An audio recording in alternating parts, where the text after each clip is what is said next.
83 candidats à l'élection présidentielle d'octobre prochain, c'est ce que nous indique la fiche d'élection Cameroun. Bonsoir chers web spectateurs et bienvenue dans cette autre émission. Nous parlons des candidats à l'élection présidentielle prochaine et c'est avec notre consultant Yannick Renaud. Bonsoir Yannick Renaud. Bonsoir mon cher Magique et bonsoir également à tous les web spectateurs. Yannick Renaud parle de 83 candidats à l'élection présidentielle, record jamais atteint au Cameroun. C'est peut-être 8 fois plus que ce qu'on a l'habitude d'avoir au Cameroun.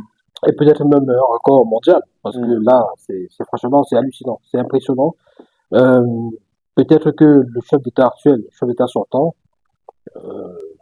est considéré comme ayant tellement mal géré le pays, au point où chacun pense qu'il est capable de faire mieux. Donc, pourquoi une telle prolifération de candidatures pour une élection présidentielle? On ne parle pas d'une élection de président de coopérative ou élection de président d'association, président des réunions. Déjà, même aux réunions, on a pas autant de candidats. C'est hallucinant. Même les chefs, même au quartier, il n'y a pas autant de candidats. Pourtant, il n'y a pas... Et vous savez que il y a une certaine carrure. Il y a une carrure qu'il faut normalement avoir pour espérer candidater dans ce type d'élection. Il y a une caution qu'il faut verser, 30 millions de francs CFA. En principe, les cautions, les montants des cautions sont des montants qui sont qui doivent être découragés ou alors qui peuvent constituer un tri, un tamis, parce que on sait que 30 millions de francs CFA, c'est pas la portée de tout le monde. Et voilà. Et c'est des sommes qui ne sont pas forcément remboursables. Bon, voilà. Ou alors, il faut atteindre un certain quota même aux élections pour pouvoir avoir je crois qu'on parle de 10, au moins de 10% pour pouvoir se voir peut-être rembourser une certaine somme. Donc, vous avez aussi l'obligation pour ceux qui sont investis par les partis politiques, enfin, l'obligation d'être investis par les partis politiques, des uns. Vous avez, pour les candidats indépendants, l'obligation de récolter 300 signatures à travers le Cameroun, en raison de 30 signatures par région. Parce qu'il y a 10 régions au Cameroun. Et vous connaissez toute la difficulté qu'il y a à obtenir ces signatures. Parce que c'est des responsables et qui appartiennent à beaucoup de partis politiques, c'est des responsables administratifs et politiques qui appartiennent aussi à des partis politiques que nous connaissons, qui peuvent ne pas vous l'accorder facilement. Et c'est un vrai parcours de combattant.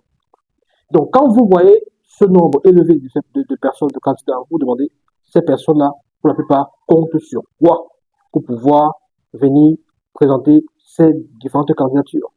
Est-ce que nous sommes dans une foire, dans un cirque, dans une vaste comédie à ciel ouvert? Est-ce que tout le monde pense que tout le monde peut être président d'un pays? Est-ce que tout le monde a la capacité et l'intelligence, la clairvoyance de venir diriger 30 millions, 40 millions de citoyens? Et la thèse de la manipulation, de l'instrumentalisation revient depuis quelque temps. Vous avez des papas qui vous disent que l'État leur doit beaucoup d'argent. Ils n'ont pas l'argent pour payer leur caution. Donc, en principe, ils vont pas mettre l'argent sur l'argent. Le trésor doit payer leur caution. Parce que, et il dit, et le papa l'a dit carrément, qu'il ne va pas mettre l'argent sur l'art. Non, c'est comme ça qu'il prononce. Il dit, mettre l'argent sur l'art. Et c'est les autres en face qui terminent. Les journalistes. Oui, qui terminent avec Jean. Donc, voyez, vous avez des papas qui arrivent devant, qui arrivent à Elecam. Vous vous rendez compte que le papa, je ne sais pas s'il a déjà vu 1 million avec ses yeux un jour. Il fait comment pour avoir 30 millions de francs CFA pour payer une caution? Peut-être ce sont les jeunes qui ont cotisé. Yannick Renaud, 83 candidats à l'élection présidentielle. Est-ce que c'est la preuve que, je vais dire quoi, que certains des candidats ne prennent pas cette élection au sérieux? Beaucoup de personnes estiment aussi que c'est la preuve que la démocratie est véritablement une réalité effective au Cameroun.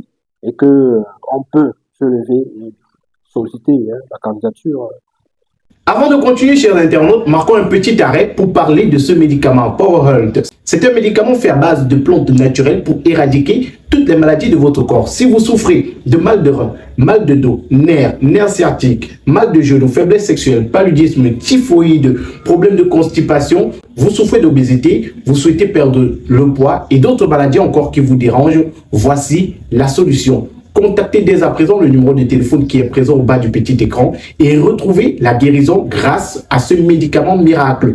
PowerHealth, c'est le nom du médicament. PowerHealth est venu éradiquer toutes les maladies de votre corps. PowerHealth est venu vous redonner la santé que vous méritez. Le numéro de téléphone, il est présent au bas du petit écran. Contactez et retrouvez la guérison. Dans d'autres pays, bon, il y a eu des candidatures farfelues. Ou des candidatures inattendues, on va dire ça comme ça. Mais pas rigolote forcément. Il y a des candidatures, il y a des gens qui sont levés, des comédiens. Donc, il faut quand même dire aux gens que ce n'est pas interdit que des gens sortent de l'anonymat ou de l'ombre, ou bien même des milieux considérés comme n'étant pas forcément des milieux politiques pour candidater. Donald Trump n'était pas un politicien véritable, hein. C'était un homme d'affaires. Zelensky, c'était un comédien. Zelensky de l'Ukraine, c'était un comédien. Donc, Ronald Reagan, c'était un acteur de cinéma, donc comédien. Il a été président des États-Unis dans les années 80. Ils sont nombreux comme ça. On pourrait citer une panoplie. Ils sont nombreux. Voilà. Vous avez en Haïti, il y a eu, comment il s'appelle? Il était chanteur de musique, oui, de musique compas. Il était même, en fait, un chanteur stable en plus. C'est-à-dire que, carrément, une vedette. C'est un peu comme Petit pays qui était footballeur. C'est un peu comme petit pays qui devient président, alors que c'est la star du pays, donc l'artiste phare et tout ça. Donc, on a eu Weah, oui, à côté au Libéria. On a même eu des hommes de Dieu, parce que toujours à Haïti, il y a eu le père cardinal Aristide, je pense bien, qui était père Aristide, pas cardinal, père Aristide, qui était aussi chef d'État. Donc, c'est bien possible, mais il y a aussi un sérieux à avoir. Il y a aussi une carrure à avoir. Il y a peut-être aussi un parcours, parce que Georges Weah ne s'est pas levé comme ça pour devenir président. Georges Weah s'est embarqué dans la politique. Hein. Il a fait ses classes. Oui, il a fait ses classes. Il a même tenté une première fois. Il a perdu face à Ellen Johnson Sirleaf. Et ensuite, il a remporté l'élection. Donc, il était déjà quand même, il militait. Je crois qu'il avait un parti politique déjà, ou alors il était au sein d'un parti politique où il militait. Donc, mais Yannick, on a beaucoup de personnes qui, sur la toile, pensent que cette multitude de candidats, c'est une stratégie bien filée d'un temps pour déstabiliser ou alors pour désolidariser l'opposition. Oui, c'est bien possible parce que plus vous êtes nombreux, vous êtes 80, bon, c'est vrai aussi qu'elle est comme d'autorité parce que tous ces candidats-là ils n'iront pas à l'élection. Oui, ils n'iront certainement. Pas. C'est pour ça que quand vous avez parlé de 83, parce qu'au fur et à mesure, je pense qu'il y a des gens il y a même des gens qui sont désistés. Hein. Il y a quelqu'un qui, depuis la France, a dit que c'était une blague. Dans tous les cas, c'est la dernière publication d'Ericam. Oui, justement, je dis, il y a des gens qui sont déjà en jeu. C'est pour ça qu'on parle d'une candidature, parce qu'il y a quelqu'un qui s'est désisté, il a dit que ce sont ses amis. C'est un Camerounais qui vit à l'étranger. Il dit que ce sont ses amis qui ont envoyé son dossier pour lui faire une blague. On a tout envoyé, on a envoyé le dossier. Bon. Voilà, visiblement, l'argent ne baisse pas directement. Hein. Oui, et il faut juste la preuve que vous avez tout. Et effectivement. Donc, ensuite, vous avez un candidat de 26 ans qui a fait aussi l'objet de pas mal de... Un jeune étudiant du côté de l'extrême nord du nord. Il a 26 ans. Or, la règle, ou alors la loi voudrait que vous ayez 35 ans. L'âge minimum pour être candidat à l'élection présidentielle. Donc, 35 ans. Lui, il a 26 ans. Donc, vous comprenez que c'est quelqu'un qui sera forcément mis de côté. Il y a des vérifications qui sont... Il y a des candidats qui apparaissent là, parfois, qui déposent des candidatures juste pour faire le buzz. Pour le CV. Pour passer des messages aussi. Parce que je pense que c'est devenu l'occasion pour certains de passer des messages. Le monsieur qui parle de son agent de l'État, il a déjà passé son message. Voilà, donc, peut-être que s'il se contentait de rester dans son coin, de réclamer, de revendiquer, il n'aura pas eu cette même exposition.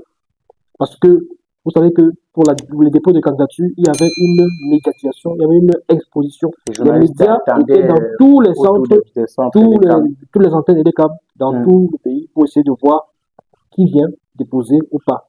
Et donc, forcément, quand vous passez, vous êtes filmé, vous êtes interviewé. Donc, c'est aussi l'occasion pour certains de passer des messages, de dire des choses.